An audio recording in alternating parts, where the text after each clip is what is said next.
Shalom, shalom, shalom. Selamat pagi, sejahteralah hidup kita di hari ini, Rabu 15 Juni tahun 2022.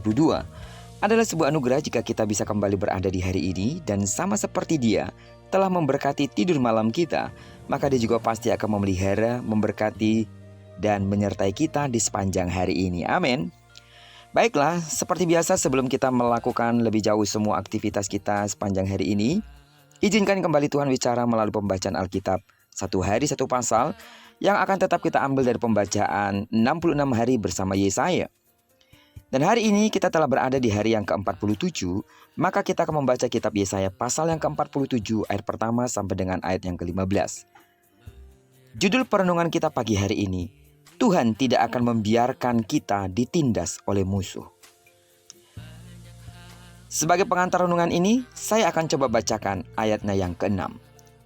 Aku tadinya murka terhadap umatku, menajiskan milik pusakaku, dan menyerahkannya ke dalam tanganmu, dan engkau tidak menaruh belas kasihan kepada mereka, bahkan sangat memberatkan kuk kepada orang yang tua.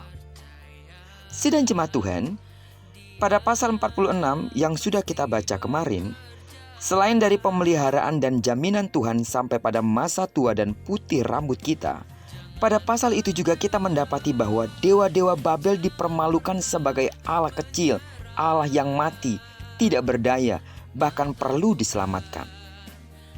Dan di pasal 47 ini, yang dipermalukan ialah bangsa Babel sendiri. Mereka akan mendapatkan malapetaka dan dewa-dewa mereka tidak akan dapat menyelamatkan mereka. Mengapa demikian? Karena mereka telah melampaui batas yang digariskan oleh Tuhan. Tidak satu bangsa pun yang diperbolehkan menindas umat kepunyaan Allah, lebih dari yang diizinkan oleh Allah. Allah telah memberi izin kepada Babel untuk menjajah umatnya.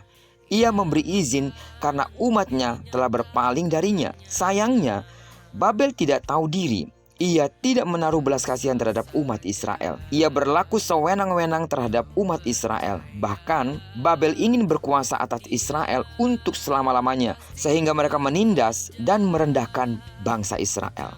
Hal ini memicu amarah Allah yang ampunya umat Israel. Allah menurunkan kemuliaan Babel hingga ke posisi yang terendah. Ia bahkan menggantikan kemuliaan mereka dengan nista dan aib. Allah sendiri yang melakukan pembalasan itu. Dan di dalam ayat yang ke-8 sampai 15 memaparkan kedahsyatan malapetaka yang ditimpakan Tuhan kepada Babel. Sejarah membuktikan bahwa kejayaan bangsa Babel tidak bertahan lama. Kerajaan Babel hanya bertahan hingga pemerintahan Belshazzar. Kerajaan Babel kemudian diserang oleh bangsa Media dan kalah, bahkan Belshazzar pun tewas dalam penyerangan itu. Pemerintahan bangsa Babel diganti oleh bangsa Media dengan Darius sebagai rajanya. Darius orang Media menjadi penguasa atas seluruh wilayah kekuasaan bangsa Babel. Sidang jemaat Tuhan yang saya kasih dalam nama Tuhan Yesus, tahukah saudara bahwa pada pasal 47 ini kita mendapati bahwa firman ini memberi penghiburan bagi kita, di mana Allah adalah pembela umatnya. Allah tidak berdiam diri atas penderitaan umatnya.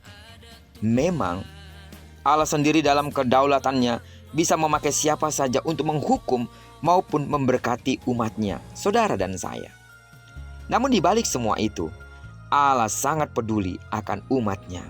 Tuhan tidak mengizinkan musuh menindas umatnya lebih dari yang diperkenankan Tuhan, yang diizinkannya untuk membentuk kita, yang diizinkannya untuk menegur kita. Karena itu, percayalah kepadanya. Tuhan tidak pernah jahat atas kita, dan Dia tidak memperlakukan kita semena-mena. Ketika pun Tuhan mengizinkan ada perkara-perkara sulit untuk menegur kita, untuk mendewasakan kita, namun percayalah, apa yang diizinkannya itu tidak akan pernah mematikan kita. Sidang jemaat Tuhan, kalaupun saat ini mungkin kondisi hidup kita begitu sulit, begitu susah, begitu payah, kalaupun itu diizinkan untuk membentuk dan menegur kita, percayalah, pada waktunya Dia akan datang mengangkat kita dengan caranya. Tuhan tidak akan pernah membiarkan umat pilihannya, saudara dan saya, tertindas oleh keadaan. Dia akan menopang kita, menolong kita, membangkitkan dan membangunkan kita. Dan dengan mata kepala kita sendiri bisa menyaksikan kalau kita adalah umat pilihannya.